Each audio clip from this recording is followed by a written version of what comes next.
திருக்குறள் அதிகாரம் 22. ஒப்புரவறிதல்.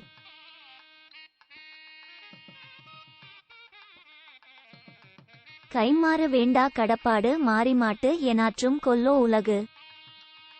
பிறர்க்கு உதவுவது அவ்வுதவியை பெற்றவர் திரும்பச் செய்வதை எதிர்பார்த்து அன்று, ஒருவர் செய்ததற்கு திரும்பச் செய்துதான் ஆகவேண்டும் என்றால் மழை தரும் மேகங்களுக்கு இந்த உலகம் திரும்ப என்ன செய்துவிட முடியும்?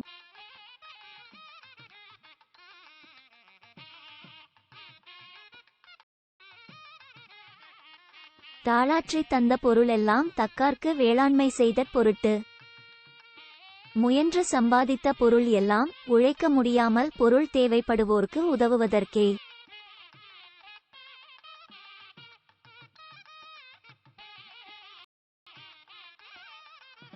புத்தேளுலகத்தும் ஈந்தும் பெறலரிதே ஒப்புரவின் நல்ல பிற.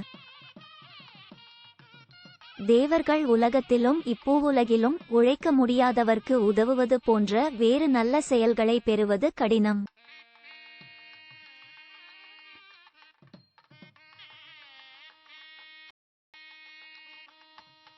ஒத்த தரவோன் உயிர்வாழ்வான் மற்றையான் செத்தாருள் வைக்கப்படும். உழைக்கும் சக்தி அற்றவர்க்கு உதவுபவனே உயிரோடு வாழ்பவன். உதவாதவன் இருந்தாலும் இறந்தவனாகவே எண்ணப்படுவான்.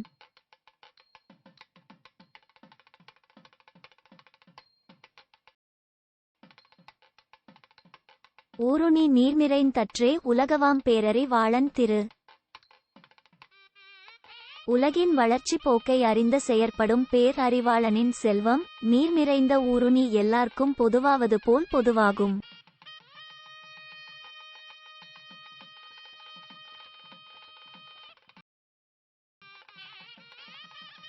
பயன்மரம் உள்ளூர் பழுத்தற்றால் செல்வம் நயனுடை யான்கண் படின். பிறரால் விரும்பப்படுபவனிடம் சேரும் செல்வம் உண்ணத்தகும் கனிதரும் மரம் ஊருக்கு உள்ளே பழுத்திருப்பதைப் போல எல்லார்க்கும் பொதுவாகும்.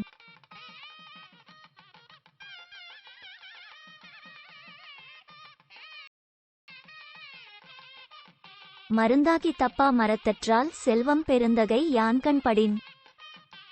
பெரும் பண்பாளனிடம் சேரும் செல்வம் எல்லா உறுப்புகளாலும் மருந்து ஆகி பயன்படுவதிலிருந்து தப்பாத மரம் போல பொதுவாகும்.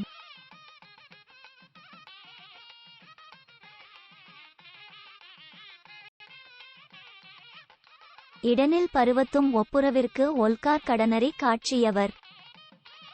செய்யவேண்டிய கடமையை அறிந்த அறிவாளிகள் தம்மிடம் கொடுக்க இடம் இல்லா காலத்திலும் உழைக்கும் சக்தி அற்றவர்க்கு உதவ தயங்க மாட்டார்கள்.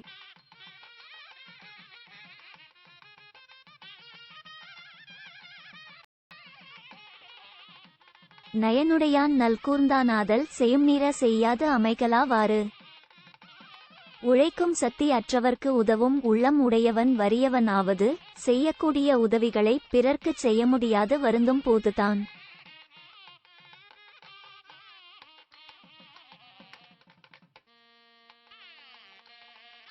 ஒப்புரவினால் வரும் கேடெனின் அத்தொருவன் விற்றுக்கோள் தக்க துடைத்து.